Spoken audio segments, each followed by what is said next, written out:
नमस्कार, मैं रविश कुमार। आज एक ऐसी कहानी पर बात करेंगे जिसके लिए कोई जिम्मेदार नहीं है। ऐसी बहुत ही कम कहानियां होती हैं जिनके लिए कोई जिम्मेदार नहीं होता है। ऐसी कहानियों को हर खेमे के लोग बिना अपराध बोध के देख सकते हैं। देखते हुए कोई जिम्मेदार दिख जाए तो यह उनका दोष होगा, उनकी नजर का कसूर होगा। मान लीजिए कि आप लेट गए हैं, आंखें बंद हैं और आपकी छाती सड़क बन गई है। उस छाती पर एक नंगी औरत धम धम करती हुई दौड़ी चली आ रही है। उसके पीछे धम धम करते हुए बहुत से नौजवान दौड़े चले आ रहे हैं। आंख बंद कर लेने से आपको इस बात की तकलीफ नहीं होगी कि औरत का चेहरा कैसा था, कौन थी और उसके पीछे मारने वालों के लिए दौड़े चले आ रहे नौजवानों का चेहरा कैसा था, वो कौन थे। भीड़ की इतनी सूचनाएं हमारे आसपास रोज जमा हो जा रही हैं कि अब सूचनाएं बेअसर होने लगी हैं। उनका असर ही नहीं होता है। आपको लगता है कि वही पुरानी बात है। पहले आप उस आवाज को महसूस कीजिए और उस भीड़ से निकालकर हमने एक एक चेहरे को स्क्रीन पर लगाया, उसे देखिए। धमधम की आवाज को महसूस कीजिए जो एक औरत को नंगा दौड़ाती है और उस शोर को जो एक नंगी औरत के पीछे गूंज रही है।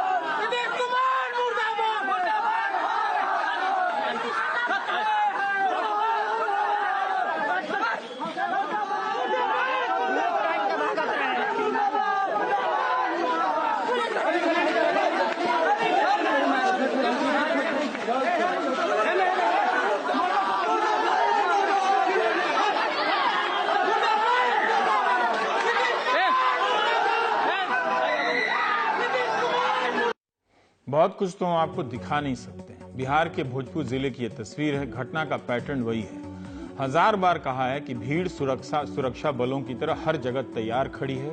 उसके दिमाग में लगातार जहर भरा जा रहा है ताकि भीड़ की गैस कभी खत्म ना हो। वो रोबोट की तरह हो गई है, रोबो रिपब्लिक, जिसके दिमाग में जहर पहले से भरा हो और वो सिर्फ एक कमांड पर या फिर अपने आप ट्रिगर हो जाए। जैसे गोमांस की तस्करी के शक पर कोई पहलू खान मार दिया जाता है, वैसे ही किसी अपराध में शामिल होने का शक हो गया और वो भीड़ किसी रैपिड एक्शन फोर्स की तरह आएगी और मार देगी। भोजपुर में एक नौजवान की हत्या होती है, लाश रेलवे ट्रैक पर फेंक दी जाती है। लोग नाराज हो जाते हैं। पहले दुकानों को जलाते हैं, फिर वाहनों को जलाते हैं, फिर वो जो जला सकते हैं उसे जला रहे हैं क्योंकि उनके पास भीड़ है। पुलिस चुप रहेगी क्योंकि उसे चुप कराने का लंबा अभ्यास कराया जा चुका है। पुलिस के भीतर भी वो जहर का असर कर चुका है, इसलिए वो कई बार खुद में और उस भीड़ में फर्क नहीं कर पा रही है। इसलिए वहां होने के लिए बस होती है, रोकने के लिए नहीं होती है। भीड़ को शक है कि नौजवानों की हत्या के पीछे किसी औरत का हाथ है। क्योंकि भीड़ को शक है इसलिए अब वो कुछ भी कर सकती है। वो कहीं किसी पहलू खान को मार सकती है, किसी की आंख निकाल सकती है, किसी की आंत निकाल सकती है। इसलिए वो किसी औरत को सरे बाजार नंगा कर सकती है क्योंकि भीड़ को शक है। यही हमारे दौर का सबसे बड़ा विश्वास है, भीड़ को शक है। अब जबकि शक है इसलिए उस औरत के कपड़े उतारे गए, उसे देवी से औरत बनाया गया, पूजा की जगह पीटा गया। मुझे बार बार पूजा करना अच्छा नहीं लगता, मगर आपको और हिंदुस्तान की औरतों के दिमाग में यह कूड़ा ठूंस दिया गया है कि वो देवी हैं और उनकी पूजा होती है, इसलिए पूजा का जिक्र कर रहा हूं। वरना मेरे लिए इस संदर्भ में पूजा का कोई महत्व नहीं। बिहार भोजपुर जिला बिहिया बाजार, कैमरा सामने है और उसके सामने उसकी छाती पर एक नंगी औरत दौड़ी चली आ रही है। मेरा अब भी मानना है कि ठीक इसी वक्त अगर हम स्क्रीन पर एक लड़ाकू विमान उड़ाने जा रही एक औरत की तस्वीर लगा दें तो बिहार की यह कहानी मामूली हो जाएगी। बिहिया की उस औरत की व्यथा की जगह भारत की औरतों की कामयाबी की गौरव गाथा ज्यादा शानदार लगेगी। नंगी कर दी गई वो औरत अपवाद की तरफ विश्व गुरु भारत के पिछवाड़े दौड़ती रहेगी। उसे कोई नहीं देखेगा, लेकिन कैमरा क्या करता, उसके ठीक सामने से वो नंगी औरत दौड़ती चली आ रही थी और उसके पीछे भीड़। आप एक बार फिर देखिए कि कैसे वो औरत उस कैमरे के सामने चली आ रही है। पहले उस भीड़ को हिंदू मुस्लिम जहर से तैयार किया गया और बताया गया कि चूंकि इस भीड़ को शक है, शक होने का अधिकार है, इसलिए ना अदालत, ना पुलिस, ना दलील, किसी चीज की जरूरत नहीं है।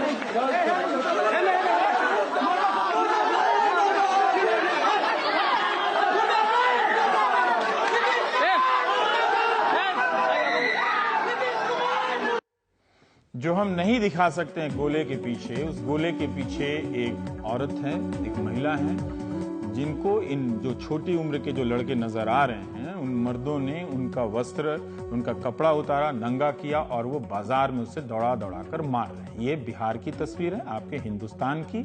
जो लोग भी आपके विश्व गुरु बनने में इंटरेस्टेड हैं, आप उसकी सीडी जाकर दिखा सकते हैं। जबकि जिसका बेटा मारा गया, उसके परिवार वाले कह रहे हैं कि विमलेश, लड़के का नाम विमलेश है, परीक्षा देने गया था, उसे 2 लोगों ने जान से मारकर रेल लाइन पर फेंक दिया। फिर ये औरत क्यों नंगा की गई? क्योंकि भीड़ को शक था। जिस भीड़ को हमारे नेता, उनके समर्थक, गोदी मीडिया के एंकर और दर्शक, सोशल मीडिया के पाठक शक के आधार पर जायज बताते आ रहे हैं, ये उसी भीड़ का हिस्सा है जिसे शक है। एक औरत को नंगा कर देने के बाद भी किसी को होश नहीं रहा, भीड़ उत्पात मचाती रही। क्या ये सारे युवक उसके रिश्तेदार हैं जिसे मार दिया गया था? क्या इन सारे युवकों को पता है कि उस औरत के बारे में क्या जानकारी है, नहीं आ रही है? कहां से वो एक औरत के पीछे आ जाते हैं, उसके कपड़े उतार देते हैं? क्या पुलिस पर हमारा भरोसा इतना कमजोर हो चुका है, हो ही गया है कि जिस पर शक होगा उसे भीड़ मार देगी? फिर ये पुलिस क्यों है? पुलिस की जगह भीड़ क्यों नहीं है? उसे ही पुलिस की वर्दी क्यों नहीं दे दी जाती है?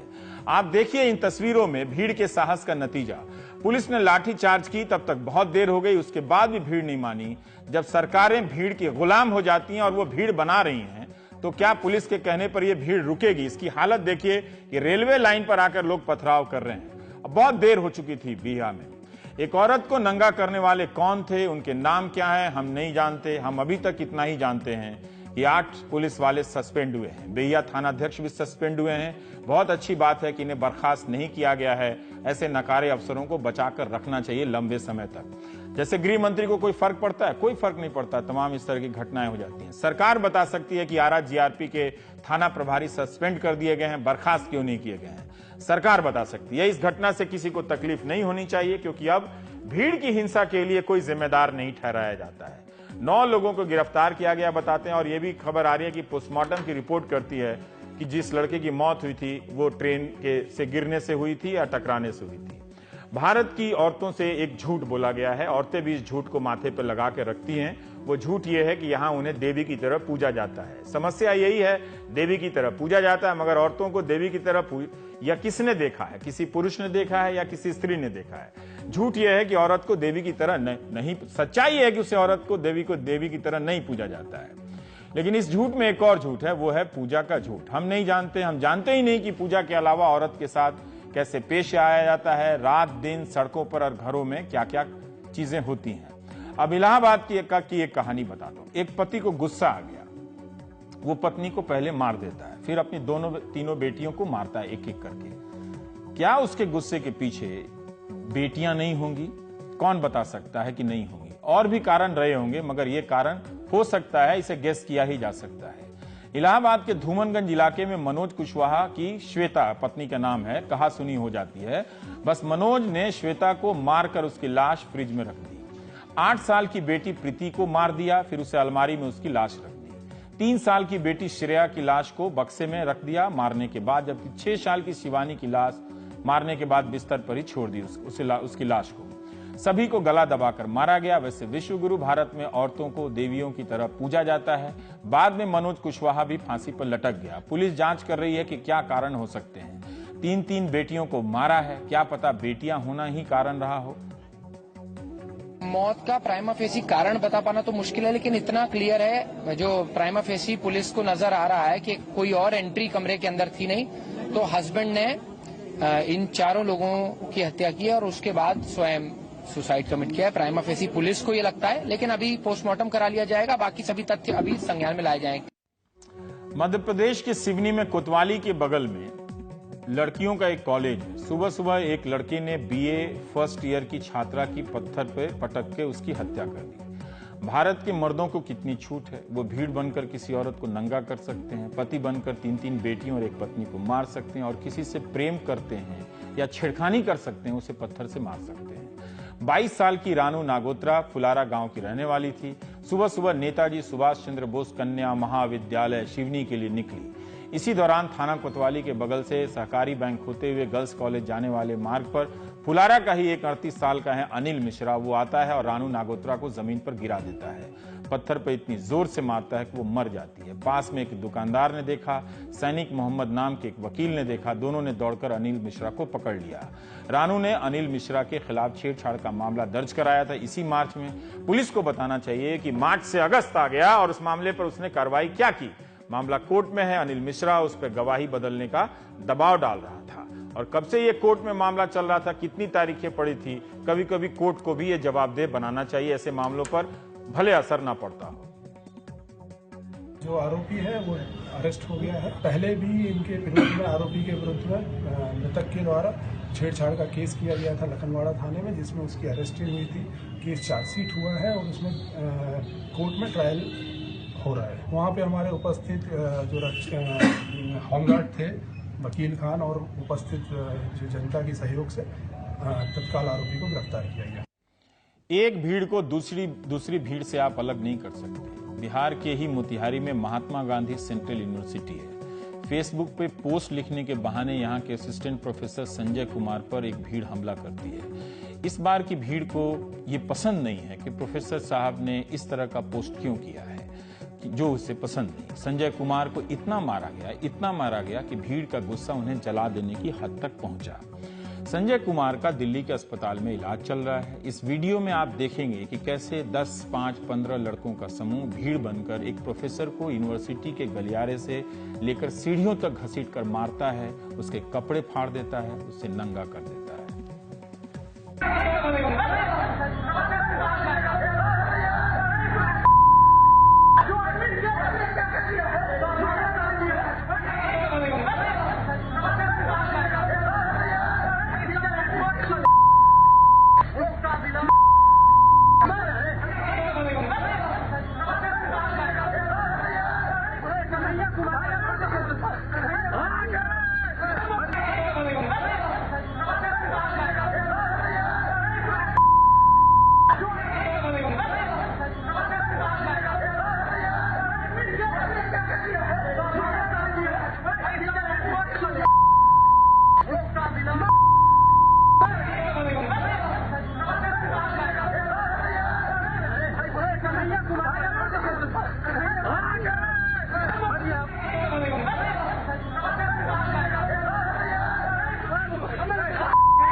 देखा आपने, यही भारत आप बनाना चाह रहे थे ना, ये बन गया है। ये आगे नहीं बनेगा, ये बन गया है। और पिछले कुछ महीनों से इस तरह की कहानियां आपको यकीन दिला रही हैं कि आप जो भारत बनाना चाहते थे वो आप बना चुके हैं। अब आप सोच रहे होंगे कि बिहार में क्या हो गया। दरअसल बिहार में कुछ नहीं हुआ। जब बिहार को एक कैंपस के भीतर 13 से 15 साल की 30 से 40 लड़कियों के साथ बलात्कार और उसके साथ टॉर्चर पे फर्क नहीं पड़ा, तो आपको ये मुगालता क्यों है कि उस बिहार को एक प्रोफेसर को नंगा कर देने और इस तरह से कॉलेज में मारने से फर्क पड़ेगा? आपको क्यों लगता है कि उस बिहार को भोजपुर में एक महिला को नंगा करके दौड़ाने और मारने से फर्क पड़ेगा? मारने वालों का चेहरा आपने देख लिया। वो उस भीड़ का हिस्सा है जिसे अगर नापसंद हो, किसी पर शक हो जाए, तो वो किसी के खिलाफ कुछ भी कर सकती है। वो जब चाहे किसी नेता का नाम लेकर या किसी धर्म का नाम लेकर ऐलान कर सकती है कि उसे किसी को भी मारने का हक है, क्योंकि भीड़ को शक है। संजय कुमार सोशियोलॉजी और सोशल एंथ्रोपोलॉजी पढ़ाते हैं। उनके सर में भयंकर चोट आई है, बाईं आंख में गहरी चोट आई है, कान पर भी असर हुआ है और शरीर के हर अंग में, प्राइवेट पार्ट पे भी उन्हें मारा गया है। उन्हें उस यूनिवर्सिटी में उसी तरह नंगा किया गया जिस तरह से भोजपुर की सड़कों पर उस महिला को भीड़ ने नंगा किया। अभी तक संजय से वाइस चांसलर ने बात तक नहीं की है। उल्टा इन 10-20 लड़कों की हरकत के बहाने यूनिवर्सिटी को अनिश्चित काल के लिए बंद कर दिया है, जैसे इनकी हुकूमत हो। इन्हीं को क्यों नहीं वाइस चांसलर बना देना चाहिए? इनकी योग्यता में क्या कमी है? जो आजकल के वीसी कर रहे हैं वही काम तो ये ज्यादा बेहतर तरीके से कर रहे हैं। क्या इन 10-12 लड़कों के लिए यूनिवर्सिटी बंद की जा सकती है? संजय कुमार यूनिवर्सिटी में चल रही गड़बड़ियों को लेकर कई बार धरने पर बैठ चुके हैं। 29 मई से धरना प्रदर्शन चल रहा था। इनका कहना है कि पहले भी हमले हुए हैं। उनके साथियों का कहना है कि उन पर हमला फेसबुक पोस्ट के कारण नहीं हुआ, भ्रष्टाचार को उजागर करने के लिए हुआ है। अगर ऐसा है तब तो और भी खतरनाक है। आप किसी को पिटवा दें और कह दें कि फला धर्म और फला नेता के खिलाफ फेसबुक पोस्ट लिखा करता था, इसके खिलाफ लिखा करता था, उसके खिलाफ लिखा करता था। बिहार में जो ये गणतंत्र के नाम पे जो है मोबोक्रेसी, लिंचोक्रेसी का जो प्रैक्टिस किया जा रहा है, उसके खिलाफ जो है महात्मा गांधी केंद्रीय विश्वविद्यालय का शिक्षक जो है खड़ा है। और हमारी मांग है कि संजय सर को जो है जल्दी से जल्दी जो है न्यायिक व्यवस्था में जो है उनको जो है न्याय मिले। और हमारा प्रशासन से भी जो है जो उनके कान पे जूं नहीं रख रही है, उनसे भी जो है हमारा यह अपील है कि आप जो एप्रोप्रिएट जो सेक्शन होता है अटेम्प्ट टू मर्डर, आप उसको लगाएं। और उतना ही नहीं, आप जो है जो भी दोषी है उसको कड़ी से कड़ी जो है सजा दीजिए, उसकी गिरफ्तार करके जो है हमें न्याय दीजिए। शिक्षक जो है देश निर्माता होता है। अगर देश निर्माता पे जो है अगर आप अटैक करते हैं तो आप देश पे अटैक करते हैं। वो शिक्षक जो सामाजिक न्याय, जो बिरसा अंबेडकर फुले की आवाज को बुलंद करता है, अगर आप उस पे अटैक करते हैं तो वो जो अटैक जो है संविधान पे अटैक है, वो बाबा साहब के लिगेसी पे अटैक है, वो जो है बीएन मंडल के लिगेसी पे अटैक है। कुछ नहीं होने वाला है, चाहे जितनी चीजों पर अटैक हो। मृत्युंजय कुमार जी जो गिना रहे थे, ना तो कानून से कोई रास्ता निकलेगा इसका, ना कुछ नहीं होने वाला है। सब इसी तरह से भुला दिया जाएगा। कई प्रकार की आपने भीड़ देखी, एक बड़ी भीड़, फिर उसके छोटे साइज, कई तरह की दुकानें हैं भीड़ की, छोटी भीड़ भी है, फिर उससे छोटी भीड़ है, फिर खोखे वाली भीड़ है, उसके बाद जिससे 2-4 लोगों का समूह होता है। 14 अगस्त को दिल्ली में जेएनयू के छात्र उमर खालिद पर हमला होता है। उमर पर हमला होते ही हमले को नौटंकी या झूठ बताने वाले सोशल मीडिया पर आ जाते हैं, नेता बयान भी देते हैं। इस भीड़ को अब डर नहीं, क्योंकि उसके साथ लोग खड़े हैं, उसे पता है। दिल्ली पुलिस ने इन दोनों को गिरफ्तार कर लिया। उमर को मारने वालों को दोनों हिसार से पकड़े गए हैं। एक का नाम दरवेश शाहपुर और दूसरे का नवीन दलाल। हमारे सहयोगी मुकेश सिंह सेंगर ने बताया कि कोर्ट ने इन्हें 2 दिन की पुलिस रिमांड पर भेजा है, ताकि पुलिस क्राइम सीन को दोहरा सके और सबकी भूमिका देखे। इससे पहले दोनों ने पंजाब के लुधियाना में सरेंडर करने का ऐलान किया था, वो भी वीडियो के जरिए, और उस दिन नहीं आए। आप इस वीडियो में देखिए कि दोनों संविधान और सर्वोच्च न्यायालय का सम्मान भी कर रहे हैं। कमाल है।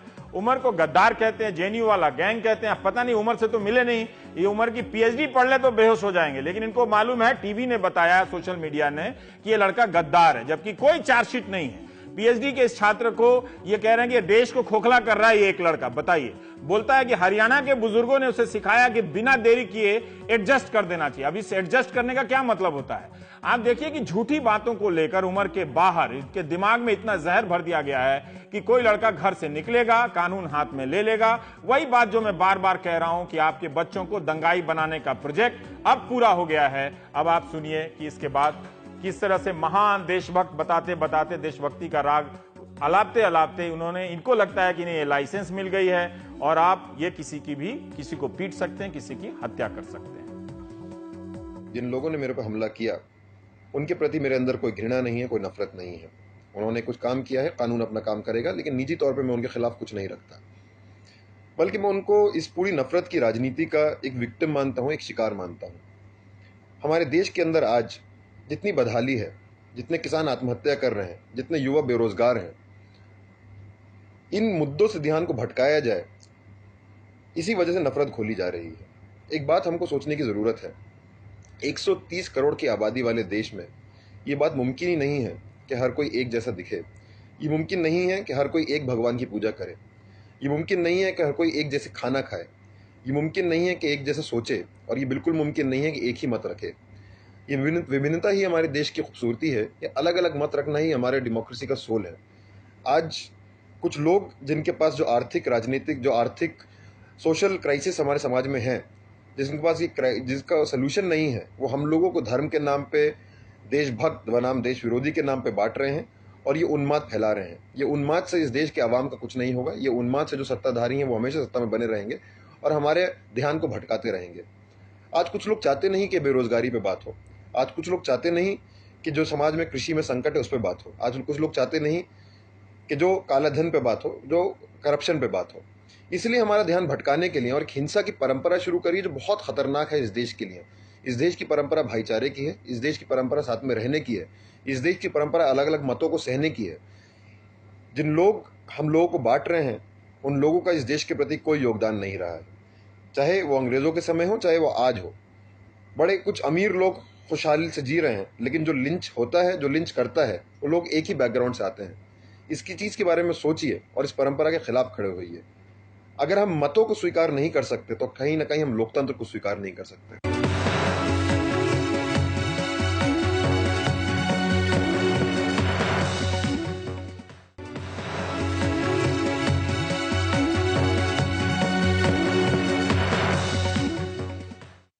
सिर्फ केरल राज्य विद्युत निगम को 800 करोड़ से अधिक का नुकसान हुआ है। इसके 10,000 ट्रांसफार्मर पानी में डूबकर बंद हो गए थे। अभी भी 1200 ट्रांसफार्मर पूरी तरह से डूबे हुए हैं। अभी तक 4,500 ट्रांसफार्मर ही चालू किए जा सके हैं। जाहिर है राज्य में बिजली पूरी तरह से बहाल नहीं हुई है। पानी बाढ़ का घटा है, बारिश भी कम हुई है, लेकिन अब पता चल रहा है कि हजारों की संख्या में पशुधन समाप्त हो गए। पानी घटने से महामारी की आशंका रहती ही है।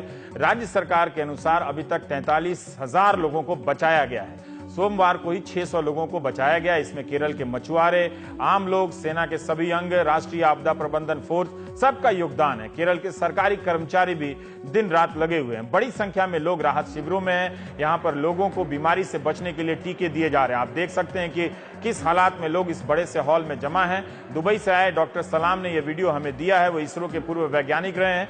कोची एयरपोर्ट से 10 किलोमीटर दूर आलुवा का यह रिलीफ सेंटर काफी बड़ा है। यूसी कॉलेज का एक हॉल है। इस कॉलेज को राहत शिविर में बदल दिया गया है। इसके कैंपस में 10,000 लोगों ने शरण ली है। रेलवे ने कहा कि बाढ़ और भूस्खलन से प्रभावित सभी रेलवे ट्रैक अब ठीक कर लिए गए हैं और आज से सामान्य रेल सेवा सामान्य हो गई है। वित्त मंत्रालय संभाल रहे पीयूष गोयल ने कहा कि केरल के लिए भेजे गए मदद के सामान पर केंद्र की तरफ से लगने वाली जीएसटी और कस्टम ड्यूटी को हटा लिया गया है। गोयल ने रेलवे के 13 लाख कर्मचारियों से आग्रह किया है कि वो भी अपनी एक दिन की तनख्वाह केरल के बाढ़ राहत में दान दे दें। उन्होंने बताया कि दक्षिणी रेलवे के कर्मचारियों ने अपनी ओर से 65 लाख रुपए मुख्यमंत्री राहत कोष में दे दिए, जबकि उनसे किसी ने अपील भी नहीं की थी। बारिश के कारण कोच्चि एयरपोर्ट को ही 220 करोड़ से ज्यादा का नुकसान हुआ है। संयुक्त अरब अमीरात ने केरल के लिए 700 करोड़ देने का ऐलान किया तो केंद्रीय मंत्री केजे अल्फोंस ने कहा है कि भारत सरकार फैसला लेगी कि अंतर्राष्ट्रीय मदद स्वीकार करें या नहीं करें। वैसे राजनीतिक दलों के पास तो इतने पैसे हैं, उन्होंने क्यों नहीं दिया चंदा केरल को? राज्य कैबिनेट ने राज्यपाल पी सदाशिवम को सुझाव दिया है कि 30 अगस्त को विधानसभा का एक विशेष सत्र बुलाएं जिसमें बाढ़ राहत, बचाव और पुनर्निर्माण के मुद्दे पर विचार हो और चर्चा हो। अब जो ये तस्वीर देख रहे हैं ये चलाकुड्डी की है तस्वीर और माध्यमम टेलीविजन नेटवर्क के जरिए से हमें मिली है। एक घर में सफाई हो रही थी तो वहां एक क्रोकोडाइल मगरमच्छ मिला। सोचिए, सांप के ही काटने के 50 से 60 घटनाएं रिपोर्ट हुई हैं, लेकिन सामने मगरमच्छ देखकर क्या हालत हुई होगी वहां के लोगों पे। तो ये उस माध्यमम के जरिए हमें ये तस्वीर मिली है कि क्रोकोडाइल मगरमच्छ भी अब घरों में मिल रहे हैं केरल के। उमा शंकर सिंह ने एक लंबी रिपोर्ट भेजी है भीतरी इलाके से जहां अभी भी बाढ़ का पानी फैला हुआ है। हम अलापुरा डिस्ट्रिक्ट हेडक्वार्टर से कोटानाड एरिया की तरफ जा रहे हैं। कोटानाड, जिसको कि केरल में चावल की कटोरी कहा जाता है, और ये पूरा इलाका जो है वो बाढ़ से ऐसा तबाह हुआ है कि चावल की कटोरी ही पूरी तरह से तबाह हो गई है। हमारे साथ हैं एक स्थानीय नाविक। आपका क्या नाम है? मेरा नाम रोचा। तो क्या सिचुएशन है, किस तरह से यहाँ पे तबाही हुई है? अभी तो बारिश तो ज्यादा हुआ है। वो डैम पूरा ओपन किया था, उधर से पानी, ऊपर से पानी नीचे तक आ गया। ये तो ये इलाका ये जमीन है ना, जमीन है तो एकदम नीचे रहता है और ऊपर से पानी या समुद्र या। तो ये अभी तो केनाल में हम चल रहे हैं। केनाल में चल रहे हैं। केनाल के अलावा चारों तरफ जो घर है वो उसमें भी पानी भरा हुआ नजर आ रहा है। ये पानी पूरा वो सब घर में तो पानी पूरा भर गया और रास्ता जमीन सब कुछ। ये तो अब क्या सिचुएशन है? अब कोटानाड की सिचुएशन क्या है? अभी कोटानाड में जो रहता है आदमी लोग पूरा वो टाउन में, और ऊपर जगह है ना, ऊपर जगह पर वो टाउन में कुछ स्कूल और कॉलेज या कुछ ऑडिटोरियम सब जगह पर ऐसे कैंप में रहता है और सब छोड़ के ऐसे घर और सब कुछ सामान छोड़ के इन लोग लाइफ सेविंग करके। तो इस इलाके से सारे लोग जो हैं वो निकल चुके हैं सुरक्षित जगहों पर, लेकिन हम चलकर देखते हैं कि क्या कुछ तबाह हुआ है और क्या कुछ वहाँ पर आलम है। तो ये कोटानाड इलाका है और यहाँ अभी भी घरों में पानी घुसा हुआ है। एक रिजॉर्ट देखा हमने जो कि विश्व प्रसिद्ध रिजॉर्ट है और वहाँ भी पानी जो है वो अभी तक है, निकला नहीं है। और ये नहर के साथ साथ हम आगे बढ़े थे, लेकिन नहर में और जो खेती की ज़मीन है उसमें कोई अंतर नज़र नहीं आता, क्योंकि चारों तरफ बाढ़ का जो पानी है वो भरा हुआ है और लोगों ने सुरक्षित जगहों पर जाकर पनाह ली हुई है। हमारे साथ जो रोज़ा हैं उन्होंने कई लोगों की जान बचाई इस पूरी त्रासदी के दौरान और अभी भी वो रेस्क्यू ऑपरेशंस में जुटे हुए हैं। हम उनके साथ ही आगे बढ़ रहे हैं। हम लोग 2000 से ज्यादा आदमियों को इस बोट में ऐसे ट्रिप करके ऐसे हम लोग उठा के कोई रेस्क्यू कैंप में 2000 लोगों को आपने रेस्क्यू किया। अब तो कोई ऐसी सिचुएशन यहाँ इस इलाके में नहीं है जहाँ पे लोग फंसे हुए हों? अभी उतना सीरियस सिचुएशन यहाँ पे नहीं है। पानी का आलम इस तरह का है कि झील जो है और चावल के मैदान में कोई फर्क नहीं रह गया। एक तरह से समंदर के किनारे का ये इलाका है, लेकिन पूरी तरह से समंदर ही बन चुका है। और रिहायशी इलाकों में जब इस तरह समंदर का आलम हो तो आप चुनौतियां और मुश्किलात समझ सकते हैं। तो हम एक ऐसे हाउस बोट पर आए हैं जहां पे लोगों ने शरण ली हुई है। ये इनका घर नहीं है, बल्कि ये कौन से गांव से आप लोग, कितनी दूर है आप लोगों का घर यहाँ से? घर के में सामने का ना, उसका पहले इसका पानी ऊपर घर के ऊपर है ना, उसका मैं और हस्बैंड में पूरा उसका 10 घर का आदमी का ना इधर। अच्छा, 10 घर के लोग जो हैं यहाँ पे शरण लिया हुआ है। हाँ, हम लोग सरकारी का सबका सरकारी हेल्प आता है। सरकारी और हाँ, और बताया इधर ही सेफ है तो इधर ही रुकेगा, सेफ नहीं है तो उसका कैंप में जाएगा। हम लोग बताया, हम लोग को स्विमिंग आता है, इसके लिए हम लोग इधर ही रुकेगा, सेफ है इसके लिए हम लोग इधर ही सब। सारे बच्चों को भी स्विमिंग आती है? सब बच्चे को हम लोग हेल्प करते हैं। छोटा गाड़ी है हमारे साथ और बड़ा हाउस बोट है और छोटा बोट है, ये सब है हमारे साथ। सर, हमारा हाउस बोट नहीं है, मेरा ओनर का हाउस बोट है। मैं हाउस बोट में काम करते हैं, इसके लिए वो आदमी बोला तुम लेके आओ, तुम्हारा फैमिली सब हाउस बोट में रुकेगा बोला, इसके लिए हम लोग इधर स्टे करते हैं। तो यहाँ पे लोगों की जिंदगी इस तरह चल रही है। हालांकि ये सुरक्षित महसूस इसलिए कर रहे हैं क्योंकि बड़ा हाउस बोट है, ये स्टेबल है और यहाँ सरकारी मदद भी पहुँची है, तो इन लोगों के पास खाने पीने की चीज़ों की कमी नहीं है। तो ये एक अच्छी बात है कि बहुत सारे ऐसे इलाके जहाँ पर सरकारी मदद भी पहुँची है और लोग जो हैं अपने आप को सुरक्षित महसूस कर रहे हैं।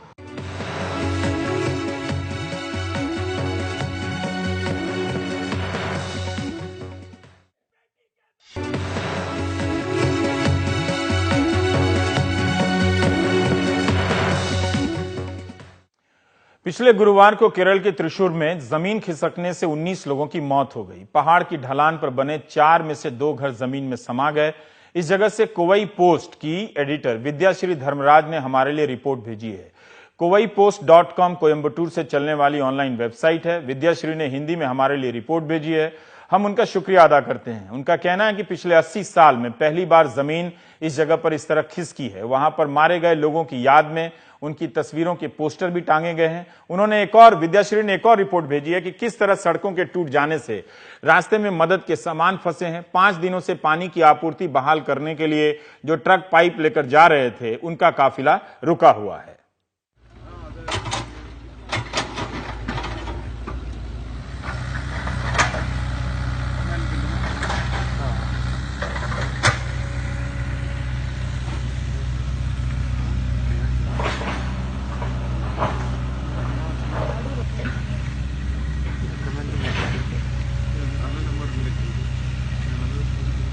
हम जिस जगह में खड़े हैं वो है वडकंजेरी का कुरंजेरी, वो त्रिशूर डिस्ट्रिक्ट में है। इस जगह में बहुत भारी सी लैंडस्लाइड हुई थी और 19 लोग मारे गए थे। इसमें महिलाएं थी और बच्चे भी थे। तो ये देखेंगे तो अगर हमारा कैमरा पर्सन आपको दिखा सकता है, तो इस स्ट्रेच में 3 घर था इस स्ट्रेच में, और जहाँ पे हम खड़े हैं वहाँ पे एक घर था जिधर एक फैमिली बसी हुई थी। और इस लैंडस्लाइड के कारण ये पूरा घर डिस्ट्रॉय हो गया है। और इसमें जो बूढ़े माँ बाप थे और एक फैमिली के वाइफ थी और बच्चे थे, पूरे इसमें इसमें मर गए हैं। और इस रोड के दूसरे साइड में भी एक घर है जहां पे लोगों का मृत्यु हुई है। और इंसेसेंट रेन, बहुत भारी सी बारिश होने के कारण यहाँ पे ये लैंडस्लाइड हुई है।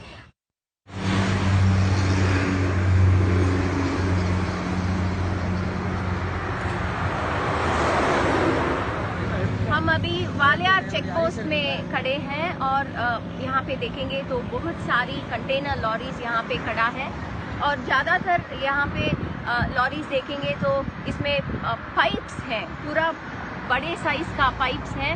जब हमने यहाँ के ड्राइवर से पूछा तो उन्होंने बताया कि ये पाइप सब कोलकाता से आ रहा है और जो कोझिकोड में अभी ट्रांसपोर्ट होने का है। 4 दिनों से ये यहाँ पे अटकाए हुए हैं, केरला के अंदर जा नहीं पा रहे हैं।